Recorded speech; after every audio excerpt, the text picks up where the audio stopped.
অহা 8 তাৰিখে গোৱালপাৰাত আমাৰ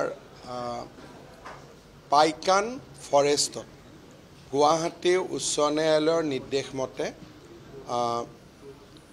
10 তাৰিখে এক উচ্ছেদ অভিযান চলিব।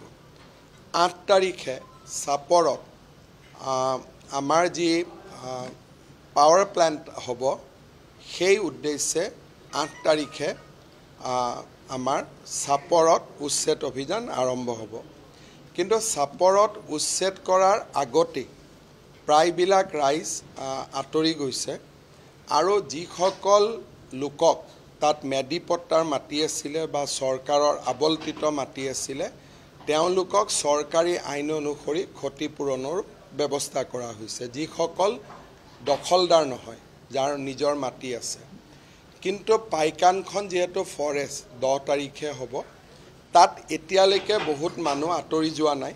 গতিকে মই ভাবোঁ যে 10 তাৰিখে হয়তো আমি উচ্ছেদ কৰিবলগীয়া হ'ব পাৰে, কিন্তু আমি বিচাৰোঁ যে উচ্ছেদ কৰাৰ আগতে যাতে ৰাইজ নিজে নিজে আঁতৰি যায় আৰু শান্তিপূৰ্ণভাৱে যাতে উচ্ছেদ অভিযান সমাপ্ত হয়।